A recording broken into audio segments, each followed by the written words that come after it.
Now, I know a lot of people like this who don't know how to put a lid on things before they happen. Like, for example, if you got a new job opportunity or a new car coming or a new crib, they have to tell everyone. They have to post about it. They have to let everyone know what they're doing next. And yeah, cool. Some people might be actually happy for you, like your parents and that, but there's other people who don't want to see you succeed. There's other people that they're not looking for you to do better than them. They're not looking for you to achieve happiness or achieve greatness. You feel me? Now, why would you tell people your business for someone else to potentially receive that information? E.g., your enemies. Think about this. There's been times where I told someone something, and this was someone I thought I could trust, but then in hindsight, when the incident's been and done, someone else is telling me the same thing I've told my man, or someone else is potentially mocking something that I said or whatever that I would do, or everyone just knows my plans now or my next move. So it really just takes away from what you got going on for yourself. Don't ever let someone be able to understand your next move. That's the rule number one. Yeah, keep your moves quiet. Step quietly. You don't have to be the loudest one in the room, but you have to be the smartest. You have to be the one taking the most steps. It's better you're taking 1,000 steps in private, but the public only see one, than you doing one step but portraying it like you're doing 1,000. Your mouth, words hold power.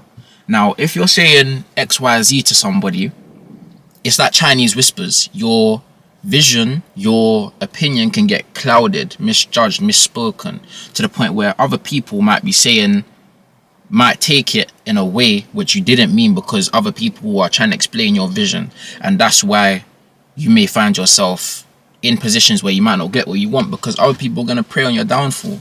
Yeah, I've got a Bible quote even from Proverbs. Proverbs chapter 10 verse 19 says, "In the multitude of words, sin is not lacking, but he who restrains his lips is wise." Now, what does that mean? In the multitude of words, yeah, meaning that many words being spoken, sin won't hide. You know what I mean? The devil's listening, and the devil can make you say certain things you don't mean or you didn't really want to say. You get what I'm trying to say? So when you're over speaking, you leave more openings, more windows for you to say the wrong thing, for you to gossip, for you to lie, for you to over exaggerate, for you to, you get me? So that's why you gotta sometimes restrain your lips. It says, "For he who restrains his lips is wise." Before we even was following God, it was the same situation. Like, if, let's say for example, like as men, if you was to do something with a girl, you don't go and advertise that around to you tough, you get me? Because he who restrains his lips is wise. You get what I mean? Like, it was always wise to restrain your lips. It's always necessary to say less than necessary. You get what I mean? It's never necessary to say more than necessary. So always keep your verbal to a minimal and do more action than talking. That's the motto of the channel, you feel me? There's another one from chapter 11 verse 13 that says, "A talebearer reveals secrets, but he who is of a faithful spirit conceals a matter." Yeah, so you don't have to brag before you attain something, because when you then don't get that thing or God delays it, people are gonna just laugh at you. You look like a clown. You ever seen someone chatting so much about they're gonna do this and that, third, fourth, and it doesn't happen, and you just think, what a clown. Tables turn. Yeah, a lot of time we think, oh, it can never be us. It can be you tomorrow. It can be you 110%. And sometimes God will decline it because of your lack of humility, because you couldn't keep your mouth quiet.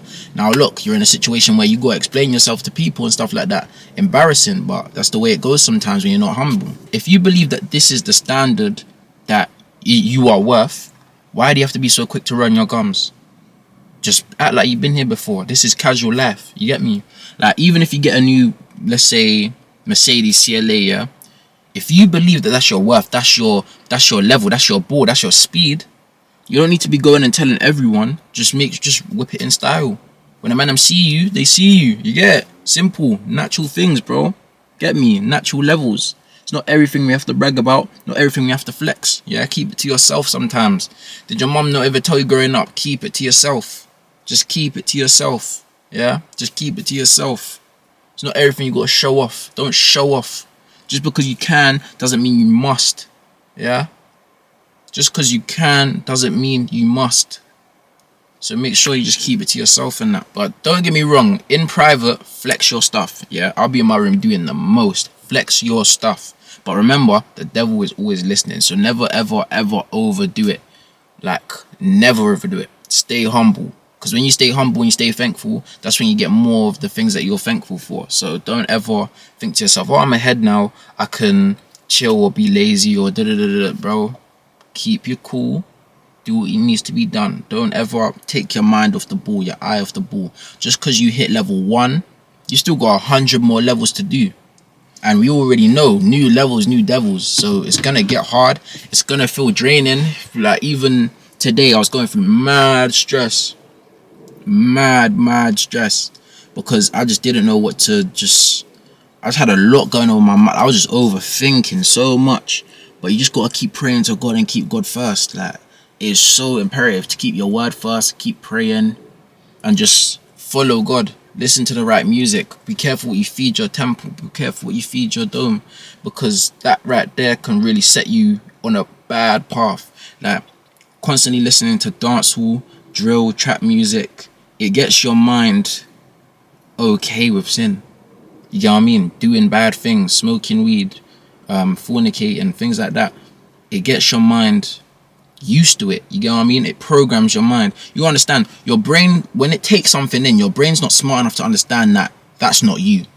So you listening to all this music about violence, fornication, drug abuse, your brain can't tell the difference between that being someone else and that being you.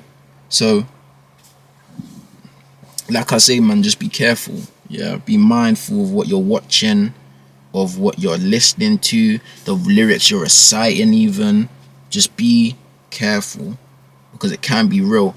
I remember when I was listening to drill 24/7, that's when the most craziest things was going on, because especially living in South London, start reacting like you'll get the thoughts of, oh, this can happen, that can happen, this can happen. But as long as you're with God, nothing can't happen to you. And the things that you fear the most are the things you'll attract the most, because that's always what's on your mind. The teacher's looking to pick someone, and you're so scared, you keep making eye contact with them and breaking eye contact and stuff like that, then they're gonna choose you.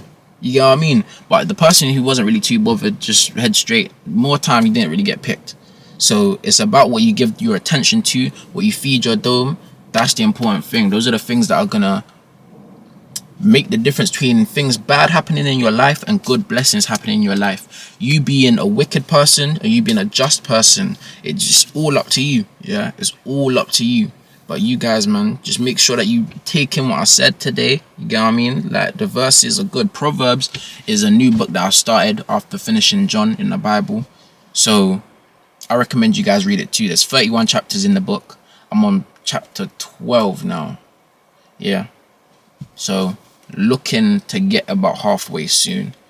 I'm probably going to go through and read Matthew after this one, and then just like finish the gospel. I read John. I started with John. Now I'm on Proverbs. Then I'm going to go Matthew, Mark, Luke.